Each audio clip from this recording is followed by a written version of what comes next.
Hi hello అందరికీ నమస్కారం. అందరు ఎలా ఉన్నారు? నేను Shravani and welcome to our channel. ముందుగా నేను ఫస్ట్ బ్లాగ్ అప్లోడ్ చేయగానే లైక్ చేసి, షేర్ చేసి, సబ్స్క్రైబ్ చేసి సపోర్ట్ చేసిన అందరికీ చాలా చాలా థ్యాంక్స్. చాలా హ్యాపీగా అనిపించింది. ఈరోజు వీడియోలో రెడ్ ఫుడ్ గురించి షేర్ చేసుకోవడానికి చాలా విశేషాలు ఉన్నాయి. సో లేట్ చేయకుండా let's get in to the video. బయటకు వెళ్ళటం అంటే చాలు పిల్లలిద్దరికి ఎంత ఇష్టమో చూడండి, లేడ్లాగా ఎలా గెంతుతుందో టోపీ పెట్టుకొని. ట్రాఫిక్ జామ్ ఏం లేకుండా ఉంటే రోడ్ జర్నీ బాగుంటుంది. ఢిల్లీలో రోడ్ సైడ్ అంతా గ్రీనరీ ఉంటుంది కదా. మార్చ్ టైమింగ్ వస్తే ఫ్లవరింగ్ ఎక్కువ వస్తుంది. కొన్ని కొన్ని చెట్లకు కూడా ఫ్లవరింగ్ ఉంటుంది. బ్యాక్గ్రౌండ్లో చూసారా పావురాలు వెళ్తున్నాయి, బాగుంది కదా వ్యూ. రెడ్ ఫోర్ట్ అయితే రీచ్ అయిపోయాము. హన్వి చూసారా, ఎప్పుడు మేము బయటకు వెళ్ళినా సరే జర్నీలో పడుకుంటుంది. అక్కడికి వెళ్ళాక బాగా ఎంజాయ్ చేస్తుంది. చూడండి ముందు ముందు అసలు ఏం నాలెడ్జ్ లేకుండా వచ్చాము ఇక్కడికి. ఇంతమంది జనాలు బయటనే ఫొటోస్ దిగుతుంటే ఇంక ఇంతేనేమో ఫొటోస్ దిగి వెళ్ళిపోవడమేమో అనుకున్నాము. కానీ దీనికి టికెట్ తీసుకొని సెక్యూరిటీ చెక్ అయిన తర్వాతనే లోపలికి పంపిస్తారు. Every year August 15th flag hosting prime minister ఇక్కడే చేస్తారు కదా. ఈ జనం తిరుగుతున్న ఈ ఖాళీ ప్లేస్లోనే సీటింగ్ అరేంజ్ చేస్తారనమాట. అండ్ ఆర్మీ వాళ్ళు కూడా ఫ్లాగ్ హోస్టింగ్ అయిన తర్వాత ఆర్మీ సల్యూట్ బాగుంటుంది కదా, అది ఇక్కడే చేస్తారు. దానికి అరేంజ్మెంట్స్ అన్నీ.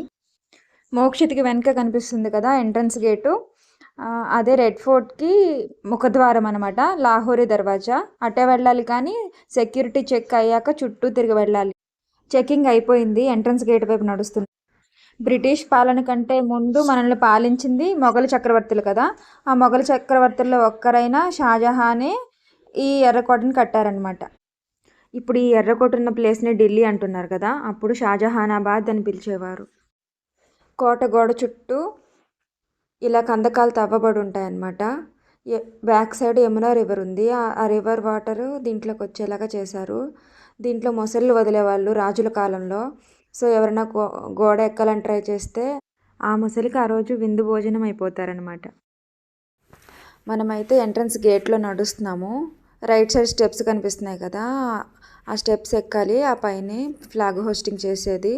మనకి స్వాతంత్రం 1947లో వచ్చిన తర్వాత మన మొదటి ప్రధాని జవహర్లాల్ నెహ్రూ మొదటిగా జెండా ఎగరేసిన ప్లేస్ అనమాట రెడ్ ఫోర్ట్. అప్పటి నుంచి ఎవ్రీ ఇయర్ ప్రధాని ఫ్లాగ్ హోస్టింగ్ చేయటం ఆనవాయితీగా వస్తుంది. ఇక్కడ చాలా క్రౌడ్ ఉంది కదా. ఇది ఉత్తర దర్వాజా. ఆ వీధి గోడల్ని ఆనుకున్న ఈ అంగడుల్ని చట్టా చౌక్ అని పిలిచేవాళ్ళు రాజుల కాలంలో. ఇప్పుడైతే మీనా బజార్ అంటున్నారు. ఈ కాలంలో ఏ వస్తువు ఎక్కడైనా దొరుకుతుంది కదా, బట్ కానీ రాజుల కాలంలో బంగారు ఆభరణాలు, వెండి ఆభరణాలు, రంగురాళ్ళన్నీ ఈ అంగడుల్లో పెట్టి అమ్మేవాళ్ళు అనమాట. ఆ వెనుకున్న ప్యాలెస్ పేరు నౌబత్ ఖానా. ఎంట్రన్స్లోనే ఉంటుంది. అంటే డ్రమ్ హౌస్ అనమాట.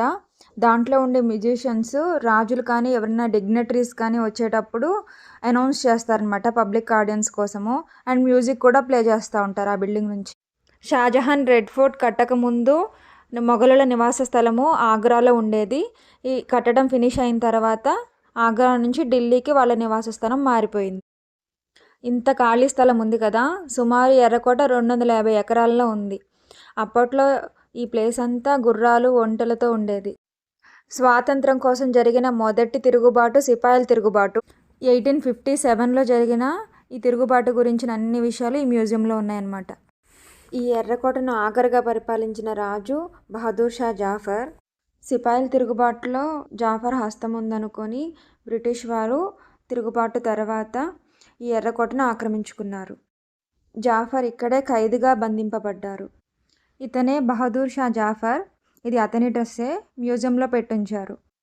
యాక్చువల్గా రెడ్ ఫోర్ట్లో చాలా మ్యూజియంస్ ఉన్నాయి, బట్ టైం లేక మేము ఇది ఒక్కటే కవర్ చేసాము. యుద్ధ సమయంలో ఏం జరిగింది అనేది ఇలా ప్రొజెక్ట్ చేసి చూపిస్తున్నారు. అందరూ మంచి కూర్చొని ప్రొజెక్షన్ చూస్తున్నారు. మేమైతే హన్వి చుట్టూ తిరగటమే సరిపోతుంది. మోక్షిత్ అయితే అన్నీ అబ్జర్వ్ చేస్తున్నాడు. ఆ వైట్ కలర్లో కనిపిస్తున్న రాజుల సింహాసనం పేరు జురోకా. ఈ ప్యాలెస్ పేరు దివాస్ అయామ్. అప్పట్లో రాజు సామాన్య ప్రజలకు ఈ ప్యాలెస్ నుంచే దర్శనమిచ్చేవారు. ఇక్కడ ఏమున్నాయా అని చెప్పి చూస్తున్నారు కదా, ఏం లేదు, రూమ్ ఉందంట. ప్యాలెసెస్కి ముందు సింహాసనాలు ఉంటాయి కదా, వెనక ఇలా రాజుల అంతరంగ మందిరాలు ఉంటాయి. ఎర్రకోటలో బిల్డింగ్స్ అన్నీ కూడా చాలా వరకు ఎర్ర చలువరాతితో చేసినవే. సన్సెట్ టైం అయింది. ఇక్కడ ఫొటోస్ బాగా వస్తున్నాయని ఫొటోస్ దిగుతున్నారు.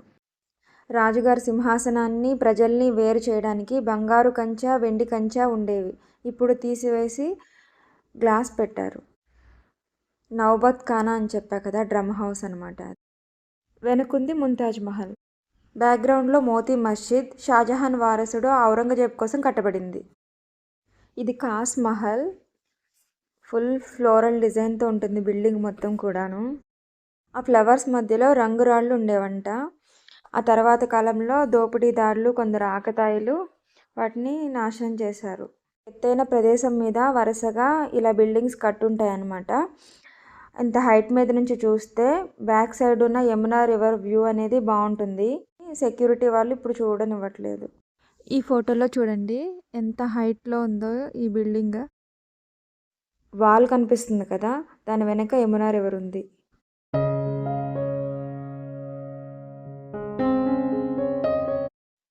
టైం అయిపోయింది, 5 అయిందని చెప్పి సెక్యూరిటీ విజిల్స్ వేస్తుంటే వెళ్ళిపోమని. సో అందరు వెళ్ళిపోతున్నారు. హన్వి మాత్రం నేను వెనక ఆగిపోయానని తీసుకెళ్ళడానికి వస్తుంది చూడండి. ఏంటి పాప సంచేసుకొని అటు ఇటు తిరుగుతుందని చూస్తుంది ఆవిడ. జైపూర్లో జల్ మహల్ ఉంది. అదేంటంటే చుట్టూ వాటర్ ఉండి మధ్యలో మహల్ ఉంటుంది అనమాట. నేను గూగుల్ చేస్తే రెడ్ ఫోర్ట్లోనే అలాంటి సేమ్ ప్యాలెస్ ఉంది అని చెప్పి తెలిసింది. బహుశా ఆ ప్యాలెస్ ఇదే. టైం అయిపోయిందని సెక్యూరిటీ విజిల్స్ వేస్తుంటే ఎంట్రన్స్ గేట్ వైపు పరుగులు పెడుతున్నాం. మేము కవర్ చేయని మ్యూజియంస్ చాలానే ఉండిపోయాయి. సో మళ్ళీ రావాలి ఎక్స్ప్లోర్ చేయడానికి.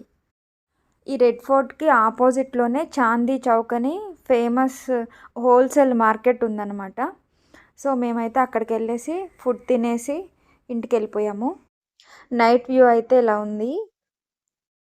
మేము ఫుడ్ తినడానికి వెళ్ళిన ప్లేస్లో ఈ ఎక్వేరియం ఉందన్నమాట. నాకు హన్వికి ఫిష్లు అంటే చాలా ఇష్టం, చూడటానికి, తినడానికి కాదు. ఇక ఈ వీడియోకి ఇంతే. వీడియో మీకు నచ్చిందని అనుకుంటున్నాను. నచ్చితే లైక్ చేయండి, షేర్ చేయండి అండ్ సబ్స్క్రైబ్ చేయండి. మళ్ళీ మంచి కలర్ఫుల్ వీడియోతో మీ ముందుకు వస్తాను. అంతవరకు సెలవు.